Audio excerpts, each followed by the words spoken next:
Welcome to Sunface channel. Channel first time பார்க்குறீங்களா? மறக்காமல் subscribe பண்ணிங்க. பக்கத்தில் பெல் பட்டன் தட்டிக்கோங்க. இன்றைக்கி ஒரு 2 விதமான சிக்கன் ரெசிபிஸ் தான் பார்க்க போகிறோம். அதில் ஃபஸ்ட்டு பார்க்க போகிறது சோம்பேறி சிக்கன். சோம்பேறி சிக்கன்னா என்னென்னா, நம்ம ரொம்ப லேசியாக டயர்டாக இந்த மாதிரி ஃபீல் பண்ணுறப்ப நம்ம டக்குன்னு ஒரு 20 மினிட்ஸில் வந்து ஒரு சிக்கன் குழம்பு வைக்க முடியுங்கிறது தான் சோம்பேறி சிக்கன். அதுக்கு வந்து நம்ம வந்து சிக்கன் வந்து நல்லா கழுவி மஞ்சள் உப்பெல்லாம் போட்டு க்ளீன் பண்ணி வச்சுக்கோங்க. சின்ன வெங்காயம் ஒரு 10 உரித்து வச்சுக்கோங்க. ஒரு 2 கீத்து தேங்காய் போதும். கருவேப்பிலை கொஞ்சம், இஞ்சி பூண்டு கொஞ்சம், ஒரு 3 தக்காளி, சின்ன தக்காளியாக அதனால் 3 யூஸ் பண்ணியிருக்கேன். ஸோ தேங்காயெல்லாம் அதுக்கு தகுந்த மாதிரி போட்டுக்கோங்க. இப்போ அரைக்கிறதுக்கு வந்து தேங்காய், சின்ன வெங்காயம், கொஞ்சோண்டு பெருஞ்சீரகம், இஞ்சி பூண்டு எடுத்து வச்சுருக்க போட்டுக்கோங்க. ஒரு 1/4 ஸ்பூன் வந்து கசகசா போட்டுக்கோங்க. முந்திரி பருப்பு ஒரு 4-5 போட்டுக்கோங்க. இதிலே வந்து நம்ம வந்து சப்போஸ் நீங்கள் கறி மசாலா தூள் யூஸ் பண்ணலன்னா நீங்கள் அரைக்கிறதுலே வந்து கொஞ்சம் பட்டையும் 2 துண்டு பட்டை 2 கிராம்பும் ஆட் பண்ணிக்கலாம், கல்பாசியும் ஆட் பண்ணிக்கலாம். ஸோ எல்லாமே அதில் போட்டு நான் அதெல்லாம் போடல. ஸோ அதெல்லாம் போட்டு நல்லா கிரைண்ட் பண்ணி நைஸாக அரைச்சி வச்சுக்கோங்க. இப்போ வந்து குக்கர் எடுத்துக்கோங்க, சிக்கன் அப்படியே அள்ளி வச்சுக்கோங்க, கருவேப்பிலையை போட்டுக்கோங்க. இப்போ நம்ம வந்து அரைச்சி வச்சுருக்க அந்த மிக்ஸையும் அதில் வந்து வலிச்சு அதில் போட்டுக்கோங்க.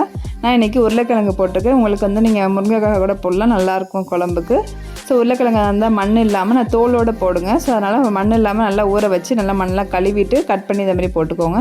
தோலோடு போடுறப்ப அது வேகிறப்ப அந்த இது உடையாமல் இருக்கும். அதுக்காக தான் ஒரு 1/4 ஸ்பூன் வந்து கறி மசாலா தூள் போட்டிருக்கேன். நான் ஏற்கனவே சொல்லியிருக்கேன், கறி மசாலா தூள் போடலன்னா நீங்கள் அதில் பட்டை கிராம்பு ஆட் பண்ணிக்கலாம் அரைக்கிறப்ப. ஸோ 1/4 ஸ்பூன் வந்து கறி மசாலா தூள், 1.25 ஸ்பூன் வந்து நான் வந்து குழம்பு மசாலா தூள் போட்டிருக்கேன். ஸோ உங்கள்கிட்ட இல்லைன்னா தனி மிளகாத்தூளும் கொத்தமல்லி தூளும் நீங்கள் போட்டுக்கலாம். கொஞ்சோண்டு வந்து மஞ்சத்தூள் போட்டு உப்பு போட்டுக்கோங்க. நல்லெண்ணெய் ஒரு 2 டேபிள் ஸ்பூன் ஊற்றிக்குவோம். ரொம்ப ஊற்றணும் தேவையில்லை. நம்ம சிக்கனில் உள்ள அந்த கொழுப்பில் ஃபேட்டில் ஸ்கின்னோட போட்டிருக்கனால அதில் உள்ள அந்த எண்ணெய் நல்லா பிரிஞ்சு வரும். போட்டுட்டு நல்லா கையை வச்சு எல்லாத்தையும் மசாலாலாம் பிசைஞ்சு இது விட்டுக்கோங்க. விட்டுட்டு அதிலே வந்து ஒரு பிரிஞ்சி இலை, ஒரு வந்து கல்பாசி சின்னதாக போட்டு மூடி வச்சு அடுப்பை வந்து நல்லா ஃபுல்லாக வச்சு 2 விசில் வைங்க.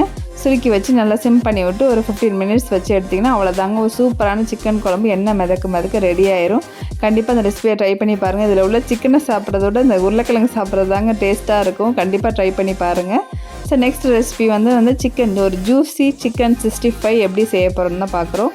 வாங்க, ரியலி சூப்பராக இருந்துச்சுங்க. கண்டிப்பாக ட்ரை பண்ணி பாருங்கள். அதுக்கு வந்து சிக்கன் வந்து போன் இல்லாத சிக்கனை ஒரு மீடியம் சைஸில் கட் பண்ணி வாங்கிக்கோங்க. அதில் 1 டேபிள் ஸ்பூன் வந்து பெப்பர் பவுடர், கொஞ்சோண்டு 1/4 ஸ்பூன் வந்து காஷ்மீரி சில்லி பவுடர் வச்சுருந்தா போடுங்க, நல்லா தனி மிளகாத்தூள் போட்டுக்கோங்க. குழம்பு மிளகாத்தூள் 1 ஸ்பூன் போட்டுக்கோங்க, காரத்து அந்த மாதிரி போட்டுக்கோங்க. சால்ட்டு தேவையான அளவு போட்டுக்கோங்க. இஞ்சி போட்டு பேஸ்ட் போட்டுக்கோங்க. ஒரு சின்ன லெமன் கொட்டையை நீக்கிட்டு பிழிஞ்சு விட்டுக்கோங்க. அதிலே ஒரு முட்டை உடச்சி ஊற்றிக்கோங்க. அதுக்கப்புறம் அதிலே வந்து கோகனட் ஆயில் வந்து 1 டேபிள் ஸ்பூன் வந்து ஊற்றிக்கோங்க. வாசனை நல்லாவே இருக்கும், சூப்பராக ஃப்ளேவராக இருக்கும். கண்டிப்பாக அந்த ரெசிபியை ட்ரை பண்ணி பாருங்கள். உப்பு தேவையான போட்டுட்டிங்கன்னா ஸோ எல்லாமே பிசைஞ்சு விட்டுட்டு லாஸ்ட்டாக வந்து கார்ன்ஃப்ளவர் போட்டு நல்லா ஒரு 1/2 மணி நேரம் அப்படியே ஊற வச்சுருங்க. நல்லா ஊற வச்சதுக்கப்புறம் நல்லா இதுவுமே வந்து நான் கோகனட் ஆயிலில் தான் பொரிச்சு எடுத்திருக்கேன். அதோட ஃப்ளேவரே வந்து தனியாக ரொம்ப டிஃப்ரெண்ட்டாக இருந்துச்சு. நல்லா வாசமாக நல்லா ஜூஸியாக. ஸோ வறுக்கிறப்பையும் பார்த்து வறுக்கணும், பதமாக வறுத்து எடுக்கணும். அப்போ தான் வந்து அந்த ஜூஸியாக உங்களுக்கு கிடைக்கும். ஸோ ஃபஸ்ட் நல்லா ஆயில் காஞ்சதுக்கப்புறம் ஒவ்வொரு துண்டாக அதில் மூழ்கிற அளவுக்கு போட்டுட்டு நல்லா வந்து அடுப்பை வந்து மீடியம் ஃப்ளேமில், ரொம்ப சிம் பண்ணாதீங்க, ரொம்ப ஃபுல்லாக வைக்காமல் மீடியம் ஃப்ளேமில் வச்சு ஒவ்வொரு பக்கமாக 2 பக்கமும் நல்லா பெரட்டி விட்டு நல்லா ரோஸ்ட் ஆகிற மாதிரி எடுத்துருங்க. லாஸ்ட்டாக வந்து கருவேப்பிலை போட்டு பொரிச்சு எடுத்திங்கன்னா ஒரு சூப்பரான ஜூஸி சிக்கன் 65 ரெடி ஆயிரும். ரொம்ப வறுத்துட்டிங்கன்னா சிக்கன் வந்து ஹார்டாயிரும், சாஃப்டாக இருக்காது. ஸோ என்னோடய டிப்ஸ் எல்லாமே ஃபாலோ பண்ணி கரெக்டாக பண்ணுங்கள், சூப்பராக வரும். இந்த 2 சிக்கன் ரெசிபிஸ் ட்ரை பண்ணி பார்த்துட்டு எப்படின்னு கமெண்ட் பண்ணுங்கள். மறக்காமல் சன்ஃபேஸ் சப்ஸ்கிரைப் பண்ணிக்கோங்க. தேங்க்யூ.